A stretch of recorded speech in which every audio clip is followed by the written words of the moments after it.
आकाशवाणी का ये रायपुर केंद्र है। प्रस्तुत है समन्वित कार्यक्रम डॉक्टर की सलाह। इसमें पेश है समन्वित कार्यक्रम निसंतानता जागरूकता और उपचार पर डॉक्टर संगीता सिन्हा से ली गई भेंटवार्ता। भेंट करता है के परेश।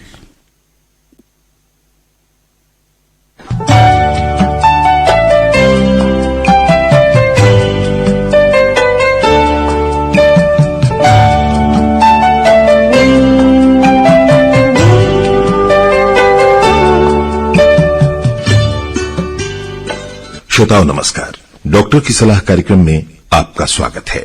श्रोताओं, डॉक्टर की सलाह कार्यक्रम में आज हम एक बड़े ही महत्वपूर्ण विषय पर चर्चा करने जा रहे हैं और इस विषय पर चर्चा करने से पहले या इस विषय की जानकारी आपको देने से पहले हम जरूर आपसे ये कहना चाहेंगे कि जो हमारी भारतीय परंपरा है उसमें तमाम संस्कार हैं और उन्हीं में से एक संस्कार है विवाह संस्कार। और जब विवाह संस्कार संपन्न होता है तो परिवारजनों को भी समाज को भी इंतजार होता है कि उस परिवार की वृद्धि कब हो रही है। लोग बहुत जल्दी ये इंतजार करते हैं कि आंगन में किलकारियां गूंजे और जब ऐसा नहीं होता है और तब बहुत सारी बातें होती हैं। इसी विषय पर आज हम चर्चा करने जा रहे हैं और हमारे साथ आज स्टूडियोज में डॉक्टर संगीता सिन्हा मौजूद हैं जो रोग विशेषज्ञ हैं। तो डॉक्टर संगीता, आपका बहुत बहुत स्वागत है आज हमारे कार्यक्रम में। नमस्कार, बहुत बहुत धन्यवाद। डॉक्टर संगीता, सबसे पहले जैसा कि आज हमने जिक्र किया, आज हम विस्तार से आपसे चर्चा करेंगे, महत्वपूर्ण जानकारियां हमारे श्रोताओं तक पहुंचाएंगे। तो सबसे पहले हम जानना चाहेंगे तो आखिर ये है क्या? अब आपने बड़ा अच्छा सवाल किया कि निसंतानता क्या है। जैसे आपने बताया, विवाह के बाद डेफिनेटली सास ससुर पिताजी सबको ये इच्छा होती है कि कब घर में नया मेहमान आएगा। नॉर्मली अगर कोई couple husband and wife unprotected contraception use नहीं कर रहे हैं और 6 मंथ से 1 ईयर तक अगर वो साथ में रहते हैं, रेगुलर सेक्स होता है, उसके बाद भी अगर प्रेगनेंसी नहीं आ रही है after 1 year of regular intercourse without any contraception, बिना परहेज के, तो हम लोग उनको कहते हैं कि आप एक बार डॉक्टर से दिखाएं और उनको निसंतानता के एक कैटेगरी में लेने की कोशिश करते हैं, उनकी जांच शुरू करने की कोशिश करते हैं। पर यही कपल अगर उनकी शादी लेट होती है, सपोज 35 ऑनवर्ड्स, तो हम लोग उनको सलाह देते हैं कि आप विदिन 6 मंथ्स आपने अगर रेगुलर इंटरकोर्स किया है विदाउट प्रिकॉशन, तो फिर अगर फिर भी आपको प्रेगनेंसी नहीं आ रही तो आप डॉक्टर की सलाह लें। बिल्कुल। डॉक्टर संगीता, यहाँ एक जांच की जो बात आपने की, तो अक्सर जब भी जांच की बात होती है तब स्त्री की ही जांच की बात ज्यादा हम देखते हैं अपने समाज में। लेकिन क्या आप मानती हैं एक विशेषज्ञ होने के नाते कि ये बात दोनों के लिए बराबर होनी चाहिए, पुरुष और स्त्री? ये बहुत ही अच्छा सवाल किया आपने और मेरे को बहुत ही अच्छा लग रहा है कि इस माध्यम से मैं ये मैसेज देना चाहूंगी कि male and female both are equally responsible. अगर जैसे हमने जो कैटेगराइज करते हैं 30 to 40% female is responsible, 30 to 40% is male, equally 20 से 30% दोनों रिस्पॉन्सिबल होते हैं।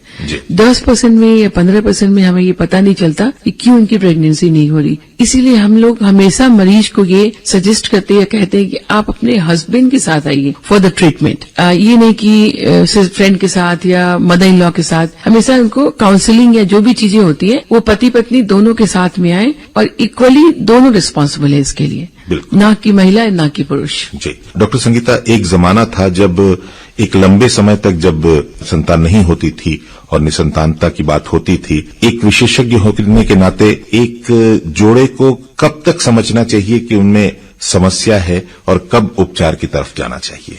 देखिए, जैसे मैंने बताया 35 ऑनवर्ड्स अगर मैरिज हो रही है तो विदिन 6 मंथ्स आप डॉक्टर को टच करिए। अगर आप रेगुलर सेक्स कर रहे हैं और आपके माइंड में है कि आपको प्रेगनेंसी होनी है, जी। पर अगर 25, 26, 27 साल में शादी हो रही और आप बहुत कीन है कि मेरी प्रेगनेंसी जल्दी आ जाए, आप कोई प्रिकॉशंस यूज नहीं कर रहे, तो after 1 year of regular intercourse, regular sex, आपको अपने डॉक्टर से सलाह लेनी चाहिए। बिल्कुल। और उसमें नॉर्मली जैसे जांच की बात मैंने की, तो आप नॉर्मल जो पहला टेस्ट हम कोशिश करते हैं ऑर्डर करने का, वो एक सीमेन टेस्ट होता है, हिस्ट्री एंड काउंसलिंग। देखिए, और नॉर्मली क्या होता है, लोगों को लगता है कि नहीं हम ये डॉक्टर के पास जाएंगे तो आईवीएफ हो जाएगा।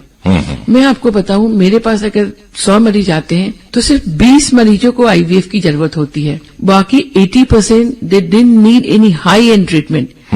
बहुत सारे कपल्स ऐसे होते हैं जिनको ये भी नहीं पता होता कि कौन सा उनका फर्टाइल डेज है। जी। तो काउंसलिंग एक जो पार्ट है ना, वो बहुत इंपॉर्टेंट है, जिसके लिए हस्बैंड एंड वाइफ नॉर्मली पहले हम लोग दोनों से बात करते हैं। जी। फिर हमको लगता है अगर पत्नी कुछ हिचकिचा रही है कुछ कहने में, जी। तो अलग से वाइफ से बात करते हैं, फिर अलग से हस्बैंड से बात करते हैं, और फिर दोनों से कंबाइंड बात करते हैं, तो बहुत सारी चीजें निकल के आती हैं। तो आप बिलीव नहीं करोगे, स्टडी सेज कि सिर्फ 20% डॉक्टर के साथ काउंसलिंग करने से, प्रॉपर सेक्स, फर्टाइल पीरियड की जानकारी से ही प्रेगनेंसी आ जाती है। जी। जी। तो हमेशा कपल्स को दोनों को साथ में मिलकर आना चाहिए। बिल्कुल जी। बिल्कुल। डॉक्टर संगीता, एक जमाना था जब उपचार की बात बहुत कम होती थी, लोग दुआओं की बात करते थे, ईश्वर के शरण में जाते थे, लेकिन अब जमाना परिवर्तित हो गया। अब विशेषज्ञ उपलब्ध हैं, तो एक निर्धारित समय तक जब संतान की उत्पत्ति नहीं होती और कोई समस्याएं जब उभर कर आती हैं, तो वो क्या आधुनिक तकनीकें हो सकती हैं? जैसा आपने जिक्र किया, टेस्ट ट्यूब बेबी की बात कर ले, IVF, तमाम चीजें, इनकी जानकारी आप हमारे श्रोताओं को दें। जी, देखिए, डेवलपमेंट तो बहुत ही ज्यादा हर क्षेत्र में हो रहा है, और साइंस के क्षेत्र में आई थिंक और भी ज्यादा। मेडिकल फील्ड काफी डेवलप कर रहा है। तो अभी जो पुरानी जमाने में बात होती थी, शुक्राणु मेल की बात अगर करें तो उनके स्पर्म्स निल हैं या एब्सेंट हैं। आज की डेट में अगर ऐसा मरीज हमारे पास आता है तो हमारे पास बहुत सारे इवैल्यूएशंस होते हैं, उनके शुक्राणु को चेक करना, उनकी एग्जैक्टली साइट ऑफ प्रॉब्लम क्या है, उनके टेस्टिस में प्रॉब्लम है, प्री टेस्टिकुलर फैक्टर है, पोस्ट टेस्टिकुलर फैक्टर है। आजकल टेस्टिस से स्पर्म्स निकाल के हम यूज कर सकते हैं। तो टेसा 1C, IVF पुरुष के मामले में, पहले जमाने में ऐसा होता था कि शुक्राणु निल है तो बाहर से शुक्राणु यूज करें, अभी भी हम करते हैं। अगर ऐसा होता है कि टेस्टिकुलर एट्रोफी है, एब्सेंट टेस्टिस है, बचपन में ऐसा हुआ कि चोट लगी और गोला निकालना पड़ा, तो स्पर्म बैंक, स्पर्म बैंक एक नया टर्म है, बहुत कॉमन पब्लिक को या जनता को मालूम नहीं। जैसे हमारे को ब्लड की जरूरत होती है तो हम ब्लड बैंक जाते हैं और हम टेस्टेड ब्लड वहां से लेते हैं, जिसको लेने से और लगाने से हमारे को पता है कि ये ब्लड में कोई हानिकारक चीज नहीं है। Same matters for the sperm bank. जी। तो कभी कभार पुरुष को ऐसी कोई चीज की ऐसा लगता है कि उनके टेस्टिस ही एट्रोफिक है, उनके अपने स्पर्म्स नहीं है, apart from all these medical things, तो उनको हम लोग स्पर्म बैंक से स्पर्म्स मंगा के एंड देन उनको वाइफ को प्रेग्नेंट करने की कोशिश करते हैं।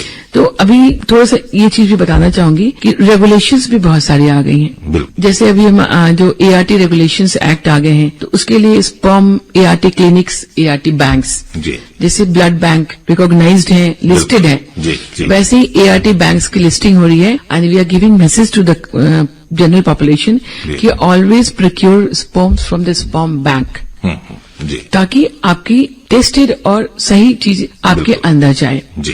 सेम सपोज पुरुष के में इनफर्टिलिटी का कोई कारण नहीं है, अगर हम महिला की तरफ जाते हैं, अभी आजकल ऐसा है कि एल्डरली सपोज 35-36 ऐसी शादियां हो रही, जब IVF के थ्रू एल्डरली पेशेंट्स में भी हम लोग एग्स को बना के, इंजेक्शंस इतने एडवांस हो गए, इंजेक्शंस भी आजकल काफी रिफाइंड और रिकॉम्बिनेंट इंजेक्शंस आते हैं, तो उस इंजेक्शंस को हम लोग इंजेक्शंस लगा के, बहुत एल्डरली पेशेंट्स हैं उनके कम अंडे बन रहे हैं, एग पूलिंग कर लेते हैं। एग पूलिंग का मतलब मैं आपको बताऊं, जैसे मान लो सपोज समवन इज 35, 38, 40, बहुत ही कम अंडे बन रहे हैं, हमने उनको इंजेक्शंस लगाया, सपोज उनके 2 ही अंडे बने, हमने उनको निकाला, स्पर्म को फर्टिलाइज किया और भ्रूण बना के स्टोर किया, सपोज एक ही भ्रूण बना, नेक्स्ट साइकिल हम फिर उनको स्टोमुलेट करते हैं, फिर एक भ्रूण बनाते हैं और फिर ट्रांसफर करते हैं। तो IVF टेक्निक जो है वो एल्डरली पेशेंट्स के लिए, एब्सेंट स्पर्म वालों के लिए, जहाँ पे शुक्राणु नहीं है, इन लोगों के लिए काफी एक वरदान जैसी सिद्ध होती है। वरदान, देखिए, हम इस धरती पे आए हैं, हमारे जाने के बाद हमारे को क्या लगता है, तो एवरीबडी फील्स की जाने के बाद एटलीस्ट उसका नाम रहे,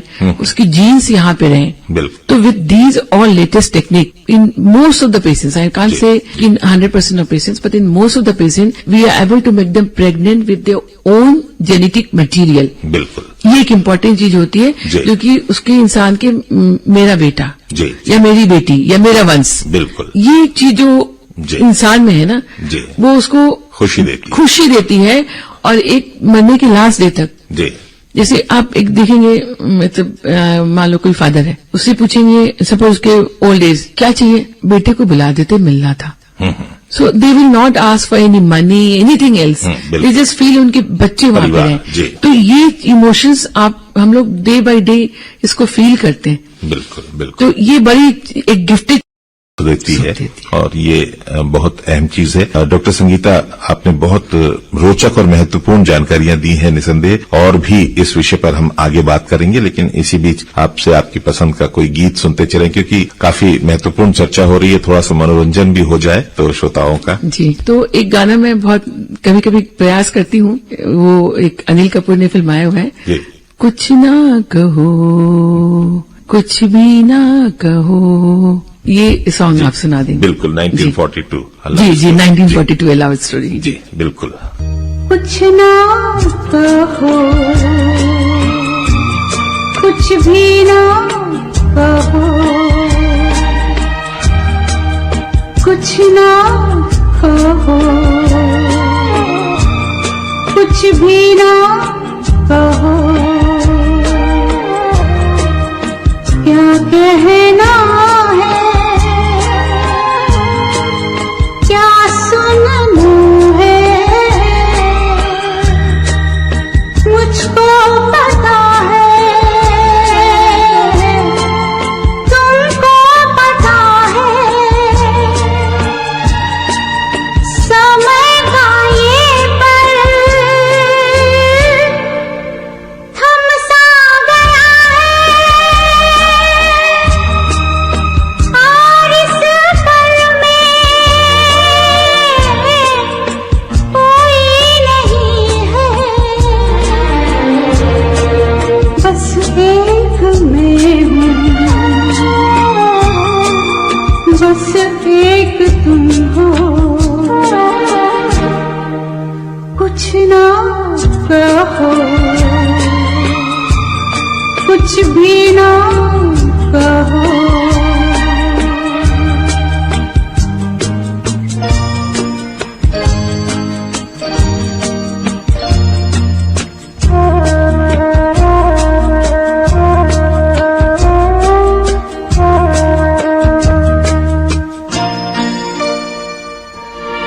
कोई सब पहचाने,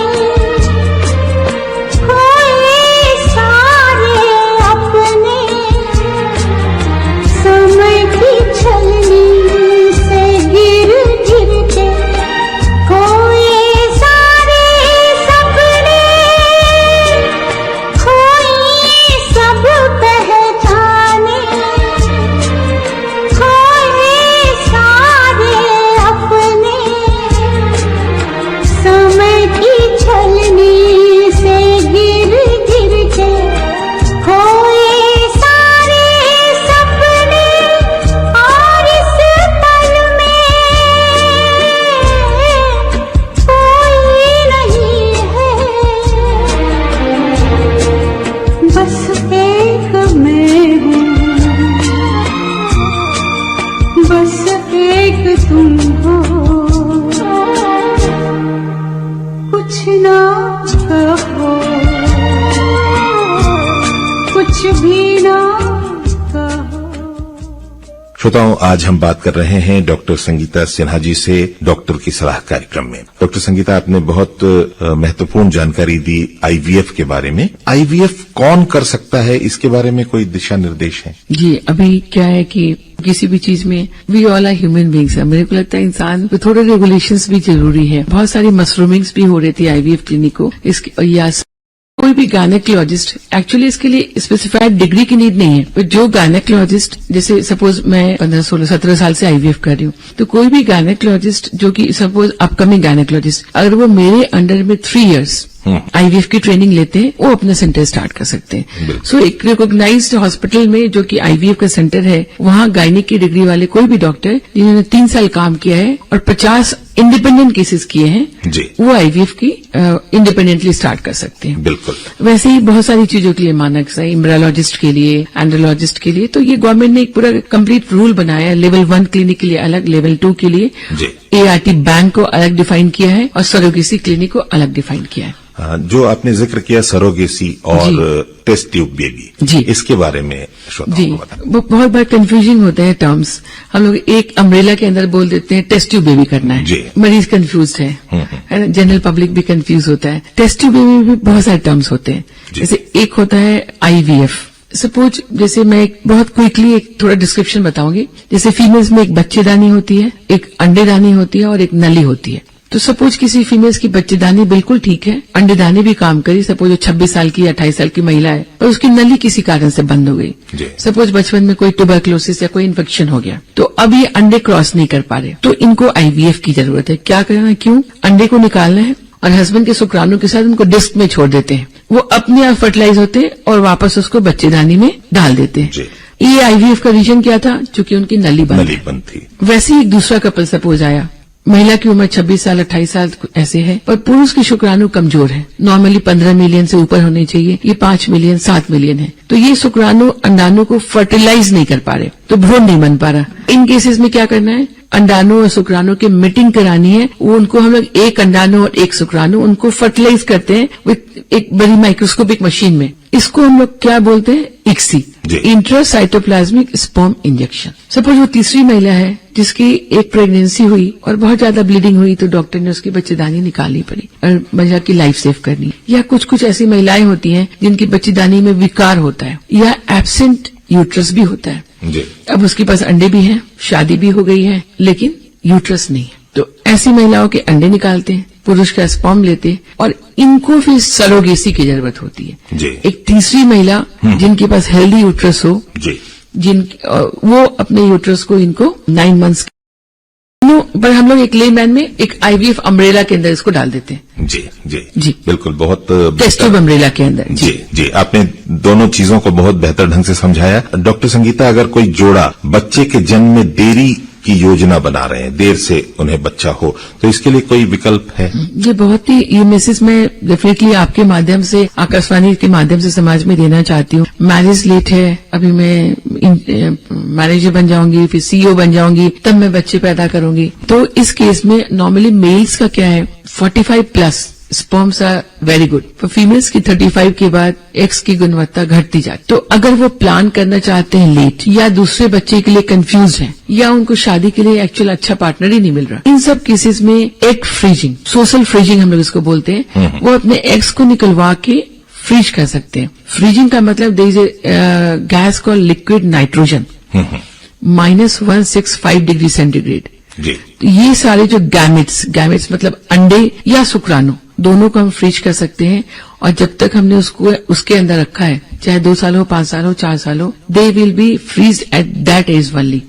सपोज किसी महिला ने 32 साल में अपने अंडाणु को फ्रीज करा लिया और 38 साल में निकालेंगी, तो अंडाणु की एज जो होगी वो 32 साल की होगी। ये फायदा है इसमें। बिल्कुल। डॉक्टर संगीता, जैसा हम देख रहे हैं कि आजकल की जो जीवन शैली है काफी आधुनिक है, समय कम है लोगों को सोचने का, और लगातार भाग दौड़ में लोग लगे हुए हैं, और निसंदेह इसमें खान पान भी काफी अलग हुए हैं। तो अगर हम बात करें पुरुषों में, अगर वो कुछ गलत आदतों का शिकार हैं, जैसे अल्कोहल वगैरह या धूम्रपान वगैरह, और इसी तरह महिलाओं की बात करें, उनमें भी अल्कोहल की बात हम कर सकते हैं, या फूड, जो जंक फूड की बात कर लें, या फिर जो आधुनिक जीवन शैली है, ये भी क्या जिम्मेदार हो सकता है? बहुत ही अच्छा सवाल किया सर। ये बिल्कुल ही बहुत जिम्मेदार है। आजकल देखो, लाइफस्टाइल की वजह से ही कुछ बीमारियां जो है, जैसे पॉलीसिस्टिक ओवेरियन सिंड्रोम या डिजीज, ये तो lifestyle 90% it is responsible for the lifestyle. Junk food, late उठना, कंप्यूटर पे बैठना, एक्टिविटीज की ये। इसके अलावा अब हम लोग कहते हैं मॉडर्नाइजेशन काहे का, late nights party, late night party, 2 बजे रात के पहले बिना व्हाट्सएप और बिना फेसबुक के सोते ही नहीं, और उसके बाद ऑफिस बिना ब्रेकफास्ट के जाना है, फिर वहां पे 2-3 स्मोकिंग करनी है। तो ये सारी चीजें जो है डेफिनेटली बहुत ज्यादा आप पर कर रहे हैं। और एक बहुत इंपॉर्टेंट चीज आपको बताना चाहूंगी, दिस इज प्रूवन कि stress decreases the quality of your, जो हम आईवीएफ भी करते हैं उनको भी हम स्ट्रेस फ्री रहने बोलते हैं, क्योंकि अंडे की गुणवत्ता, भ्रूण की गुणवत्ता, उनके इम्प्लांटेशन का रेशियो घट जाता है अगर वो सारे टाइम स्ट्रेस करते रहते हैं। हमारे सेंटर रेगुलरली हम लोग वहां पे holistic approach in IVF, meditation, yoga and diet, इसकी क्लास, इस काउंसलिंग तो होती ही है, पर अभी रेगुलरली हम लोगों ने every month every IVF patient has to go through these rigorous training. जब तक आप इतना योगा, मेडिटेशन, एक्सरसाइज और डाइट इंप्रूव नहीं करेंगे, हम उनके भ्रूण ट्रांसफर ही नहीं करते। बिल्कुल। ये एक चीज इम्पोर्टेंट है। बेहतर बात कही आपने। जी। और फिर से एक बार आपकी पसंद का एक और गीत सुनने का समय है। एक पुराने जमाने का गाना है राज कपूर और इसका चोरी चोरी का गाना जी। कौन सा? ये रात भीगी भीगी, ये वाला गाना सर। बिल्कुल, फिल्म चोरी चोरी का जी, बहुत ही जी। मधुर और प्यारा और पुराना गीत आपने चुनकर रहे हैं डॉक्टर संगीता सिन्हा से। संगीता जी, आपने बहुत महत्वपूर्ण विषयों पर जानकारी दी है और निसंदेह ये जानकारियां हमारे श्रोताओं के लिए महत्वपूर्ण हो सकती हैं। कुछ और जिज्ञासाएं हैं जिनका निराकरण जरूरी है। कई बार ऐसा होता है कि जब गर्भधारण हो जाता है, लेकिन किसी कारणवश आजकल जिस तरह की हमने बात की, करियर की बात है या अभी कुछ और समय बात करना है, इस पशुपेश में उस गर्भ को गिरा दिया जाता है, तो इसके बाद गर्भ धारण करने में समस्या आ सकती। देखिए, मिसकैरेज, अबॉर्शन, ये सारी चीजें भी ये आईवीएफ स्पेशली सुनने में भी बड़ा वो लगता है, पर डेफिनेटली अनप्लान्ड प्रेगनेंसी भी बहुत ज्यादा होती है आजकल। तो अगर प्रेगनेंसी अनप्लान्ड है, सपोज फेलियर ऑफ कॉन्ट्रासेप्शन है, तो this is a responsibility for doctor कि आप उसको प्रॉपर काउंसलिंग करें। देखिए, कभी भी बहुत ही इंडिया में जो मिसकैरेज रेट्स हैं और अबॉर्शंस भी जो है, अनइथिकल अबॉर्शंस भी बहुत कॉमन है, जिसपे हमने बहुत कोशिश करी और बहुत लगाम लगाने की भी कोशिश करी है। बिल्कुल सरकार जो सरकार ने भी और हमारी जो संस्था है, अभी मैं फॉक्सी जो हमारी ऑल ओवर इंडिया जो federation of obstetrics and gynaecological society of India की जो संस्था, जो 35,000 डॉक्टर्स की गायनिक डॉक्टर की संस्था है, मैं भिलाई की उसकी प्रेसिडेंट हूँ और हम लोग भी इस पे काफी काम कर रहे हैं। तो सबसे पहले हमारी मोरल रिस्पॉन्सिबिलिटी होती है कि ये चीज हम होने ना दें। दूसरा, आप ये मैसेज दो, उनको प्रोटेक्टेड सेक्स के लिए बताना पड़ेगा। और अगर उनसे फेलियर ऑफ कॉन्ट्रासेप्शन है तो मेडिकल अबॉर्शंस भी आजकल बहुत कॉमन है कि जितनी जल्दी प्रेगनेंसी पता करके उनको अबॉर्ट करने की कोशिश करें और उनको इनकरेज करें कि आप contraception low. Pregnancy is not a bounding. If you affordable, if आप कर सकते हैं फिजिकली एंड मेंटली, देन वाले you do. Otherwise recurrent abortions या अबॉर्ट कराना, ये चीजें जो है वो मैसेज एक जाना चाहिए फीमेल को कि इसको नहीं होना चाहिए। बिल्कुल, ये कोशिश रहेगी। और डॉक्टर संगीता, जैसा कि हम जानते हैं कि हमारे देश में काफी जनसंख्या है और ग्रामीण क्षेत्रों में बहुत लोग रहते हैं। अगर हम आईवीएफ की बात करें या इस तरह की जो तकनीकों की बात करें, जो इसमें जो खर्च आते हैं वो काफी हो सकते हैं, तो इसके लिए एक आम नागरिक के लिए ये क्या उपयोगी हो सकता है? करें तो डेफिनेटली बहुत डिफिकल्ट है, क्योंकि कॉस्ट तो आता ही है। उसका कारण क्या होता है?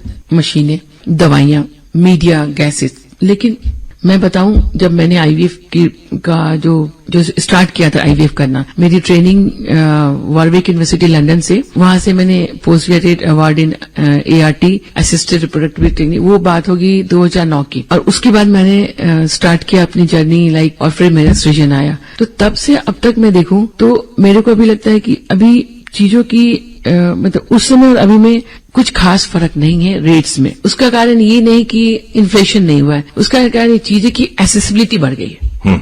जी, चीजें की अब हम बहुत सारी चीजें इंडिया में बना रहे हैं, तो कॉस्ट ऑलमोस्ट तब से अब तक एट पार ही है। दूसरा, हम अपने सेंटर्स में, जो मैं अपनी भिलाई की बात करूं, तो हम लोग बहुत कोशिश करते हैं कि जो पुअर पेशेंट्स हैं, जैसे हमने एक चैरिटेबल ऑर्गेनाइजेशन भी है जो मेरी मदर के नाम पे है, शोभा वर्मा चैरिटेबल फाउंडेशन। तो उसमें हमने एक वो basically that is run by me, my brother and my sister's. हम लोग फंड करते हैं अपने पर्सनल से। उसमें हमारी ये कोशिश रहती है कि मंथ में हम एक फ्री आईवीएफ करें।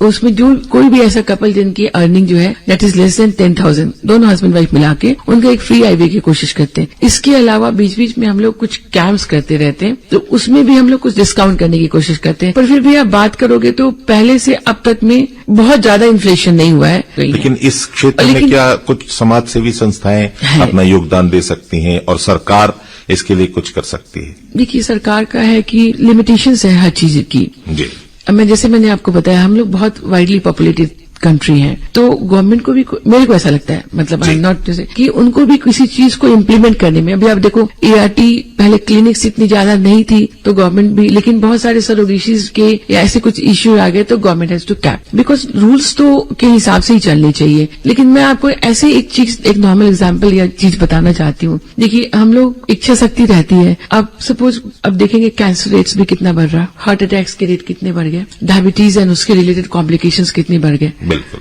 और उसके बाद भी कोई भी परिवार में अगर ऐसी चीजें आती हैं तो जी जान लगा देते हैं। अच्छा, उनको भी पता है कितना आउटकम मिलना है नहीं पता, पर फिर भी वो चाहते हैं कि किसी तरीके से हम अपने साइड से पूरा प्रयास करें। पूरा प्रयास करें।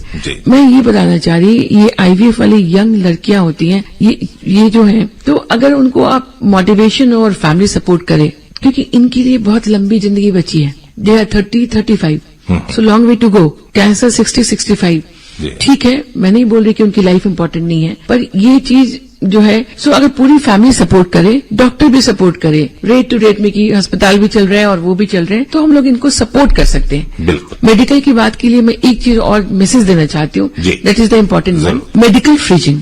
कैंसर की बात आई तो मैं बताना चाह रही हूँ, देखिए जैसे अभी लाइफस्टाइल की बात हुई थी, अल्कोहल, स्मोकिंग, बहुत सारी चीजें, वैसे कैंसर के इंसिडेंस बढ़ रहे हैं, पर आप देखोगे कैंसर वैरियर्स भी बहुत है। अभी आप देखोगे फिल्म इंडस्ट्री है, बहुत सारे ये कैंसर सर्वाइवर्स है भी, क्यों? क्योंकि हमारे ट्रीटमेंट एडवांस हो गए। तो ऐसे पेशेंट्स को अब हमने एक onco fertility unit, onco means cancer and fertility, तो ये दोनों डॉक्टर ने यूनाइट होके वी आर कोऑर्डिनेटेड। कैंसर के पास में अगर कोई पेशेंट, कोई यंग लड़की, कुछ हॉजकिंस लिम्फोमा यंग पेशेंट्स में ही होता है, उनके पास कोई पेशेंट ऐसा आया and if the time permits, तो हम बताते हैं कि आप अपने शुक्राणु या अंडाणु फ्रीज करा लें, because you are going to survive. And after the survival, जब 2-4 साल निकल जाते, आप नॉर्मल हो जाते हो, then there is a vacuum. तो अगर वो स्पर्म्स या एग्स फ्रीज्ड है, तो आप उसको यूज कर सकते हो। We call it medical freezing. And जैसे बूम, जो आप एडवांसमेंट की बात कर रहे हैं ना, ये सब एडवांसमेंट बहुत ही अच्छा है, जो इंसान को एक ना इमोशन से और लाइफ से जोड़े रखता है कि मेरा वंश तो चलेगा। बिल्कुल, that's important. Doctor Sangeeta Sinha ji, आपने बहुत महत्वपूर्ण जानकारियां दी हैं, किस तरह से इस अभिशाप को दूर कर हम वरदान में बदल सकते हैं इस बात को। तो आज आप आकाशवाणी आई, अपना अमूल्य समय आपने दिया, इन जानकारियों के लिए आपको बहुत बहुत धन्यवाद। धन्यवाद।